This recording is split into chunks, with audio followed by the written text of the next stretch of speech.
Hi everybody, Dr. Suneel Dhand. Welcome to another video. We had some big news from the United Kingdom today. There is a new health secretary that has been appointed by the new Prime Minister Liz Truss. And I predicted last week that Liz Truss would succeed in becoming Prime Minister. She has replaced the outgoing Prime Minister Boris Johnson, who announced his resignation a couple of months ago. Liz Truss's main rival was a gentleman called Rishi Sunak, who is the ex-finance minister, the ex-chancellor. Many people thought he would succeed at the beginning in becoming prime minister. But there's an ancient lesson here for Rishi Sunak. Isn't there a famous phrase, "He who wields the knife rarely wears the crown," or "He who wields the dagger rarely wears the crown"? I'm all about ancient sayings and historical lessons because I think so often history repeats itself and rhymes. And many people believed that Rishi Sunak had been disloyal to Boris Johnson and had been the one who was really the main catalyst for him leaving office. So maybe there's a historical lesson there for Rishi Sunak for going against the man who actually gave him the opportunity to serve. But anyway, let's talk about the new health minister of the United Kingdom. This is a lady called Therese Coffey. Here is a picture of Therese Coffey. Now, of course, I wouldn't judge anybody by their appearance. Therese Coffey may be a perfectly nice person, but as a doctor, surely I should be allowed to say the very obvious. This is a person who has a significant weight issue. What do we know about Therese Coffey's other health habits, seeing as she's leading a country of almost 70 million people when it comes to health and their well-being?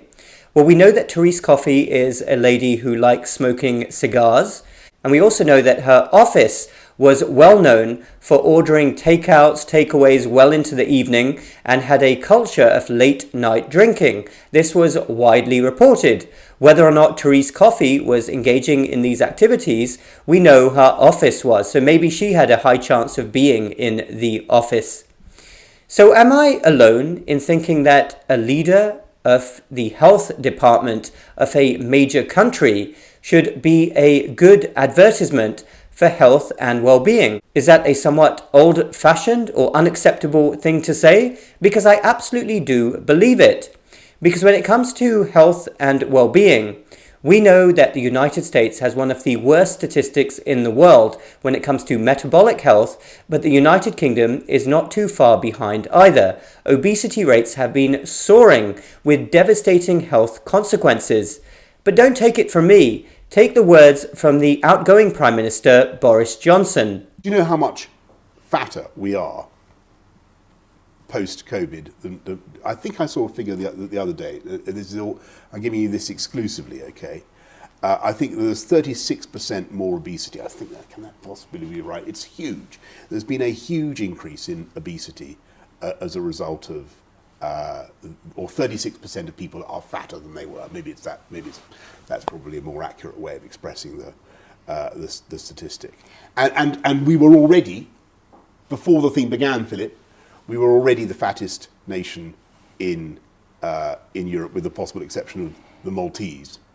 And in the end, that is a massive charge on the taxpayer. So did you all hear that? I don't think you'd ever hear an American president being so blunt and honest. And Boris Johnson knows this himself because he was one of the first people in the UK government affected by the virus at the start of the pandemic. And he ended up in the intensive care unit. And he himself said that he thought the reason he ended up in the ICU was because he was significantly overweight and out of shape. And that actually led him to try to lose weight, which is a good thing. And there were lots of stories written about it at the time. The reason I had such a nasty experience with the disease is that although I was superficially in the pink of health when I caught it, I had a very common underlying condition. My friends, I was too fat. and I've since lost 26 pounds, and you can imagine that in bags of sugar, and I'm going to continue that diet because you've got to search for the hero inside yourself in the hope that that individual is considerably slimmer. What is fueling the pandemic of obesity and ill health, ill metabolic health across Western countries is no secret.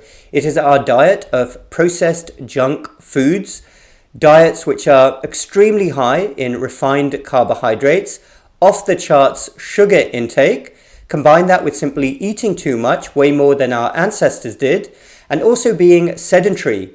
All those things make for a lethal combination and leads us to where we are now, with soaring rates of lifestyle-related diseases, and public health institutions are kind of scratching their heads when they should really know what the answers are to solving this problem. We can get into the science of obesity. Often, actually, I don't even like using the term obesity. Insulin resistance is a far better scientific term to describe what is associated with obesity and leads to many chronic illnesses. But really, do you blame me when I say so often that modern mainstream culture really wants to make you unwell, wants to promote ill health, and kind of thrives off it as well? Because look no further than many of the people who are in charge of our public health.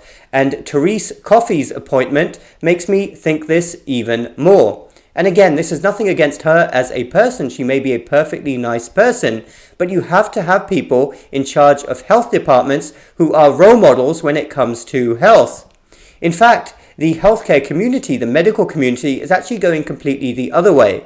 Nowadays, in our really twisted culture, it's people like me, doctors like me, who are pointing out the obvious, who are made out to be the bad guys. You're not allowed to point out obesity. In fact, there is a movement right now saying that in clinics, in medical clinics, we should no longer even check the weight of some people because it might offend them. How utterly ridiculous. Anybody's weight is a key determinant of their health. I mean, what comes next? Not testing their blood? We don't want to get blood tests on them because the wrong result may offend people? I mean, how utterly low can we sink and how stupid can we get? So those are my views then, which are actually immovable.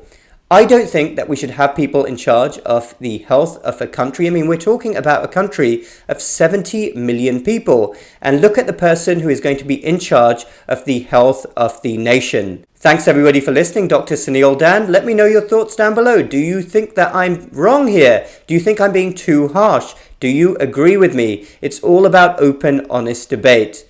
Do hit the subscribe button down below for more similar videos in the future. Also hit the bell button so you get notified when I make future videos. And we will talk again very soon.